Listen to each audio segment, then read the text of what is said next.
Doubtnut app पर आप पूछ सकते हैं कक्षा 6 से 12 तक के मैथ्स का कोई भी सवाल।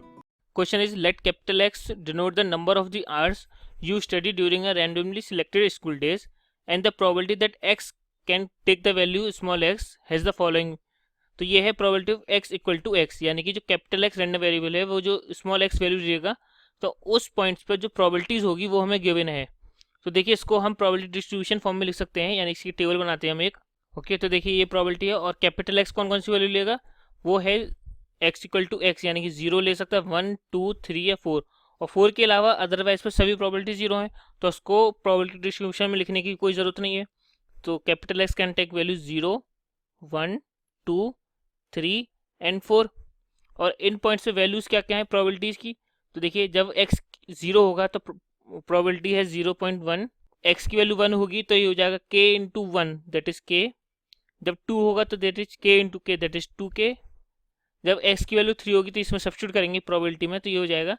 k into 5 minus 3 that is 2 times of k। The 4 होगी प्रोबेबिलिटी, और सॉरी जब x इक्वल टू 4 होगा then the probability is 5 minus 4 is 1 that is 1 into k that is k। तो ये है इसका प्रोबेबिलिटी डिस्ट्रीब्यूशन। और 4 के अलावा हर पॉइंट्स पे प्रोबेबिलिटी 0 है तो उसको हम डिस्ट्रीब्यूशन में नहीं लिखेंगे, ठीक। और देखिए प्रोबेबिलिटी हम जानते हैं कि समेशन ऑफ द प्रोबेबिलिटी हमेशा क्या होनी चाहिए, 0 होनी चाहिए, ओ सॉरी 1 होगा, that is the summation of probability x equal to 1। और प्रोबेबिलिटी है हमारे पास 0.1 k 2k 2k and k, और इन सबका सम होना चाहिए 1। तो इनको ऐड करते हैं तो 2 2 4 5 और 6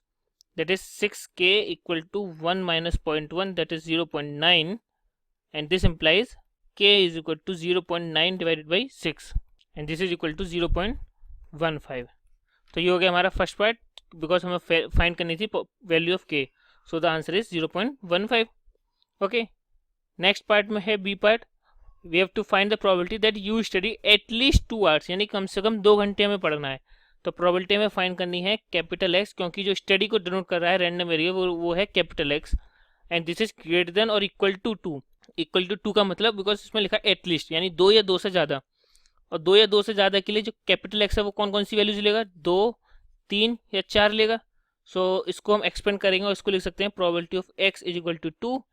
plus probability of x equal to 3 plus probability x equal to 4, ठीक है। और probability of x equal to 2 क्या है, that is 2 into k, probability of x equal to 3 is 2k and probability of x equal to 4 is k, so this is equal to 5k, और k की value है 0.15 तो that is 5 into 0.15 and this is equal to 15 5 75 that is 0.75, ठीक है। और ये आप देख सकते हैं जो प्रोबेबिलिटी है वो लेस देन 1 है, तो ये एक वेल डिफाइंड प्रोबेबिलिटी है। नेक्स्ट हमें फाइंड करनी है एग्जैक्टली 2 आवर्स के लिए, यानी कि we have to find the probability for exactly 2, यानी x इज इक्वल टू 2 पे, और x इक्वल टू 2 पे प्रोबेबिलिटी है 2k, so this is equal to 2 into k, और k की वैल्यू है 0.15, so this is equal to 0.3, ये probability हो गई। And the last probability is, probability हमें फाइंड करनी है फॉर एट मोस्ट 2 आवर्स, यानी कि ज़्यादा से ज़्यादा 2 घंटे होने चाहिए, यानी x is less than equal to 2, और लेस देन इक्वल टू 2 के लिए हमारे पास कौन कौन सी वैल्यूज हैं, 0 1 and 2, so this is equal to probability of x equal to 0 plus probability of x equal to 1 plus probability of x equal to 2, और 0 पे probability है 0.1 प्लस k, x पे प्रोबेबिलिटी है 1 और k पे सॉरी 2 पे probability है 2k, so this is equal to 0.1 plus 3k and this is equal to 0.1 plus 3 into k की value is 0.15, 15 3 45, that is 0.1 plus 0.45 that is equal to 0.55, so this is the probability of x less than equal to, so these are the answers। Doubtnut app पर आप पूछ सकते हैं कक्षा 6 से 12 तक के मैथ्स का कोई भी सवाल।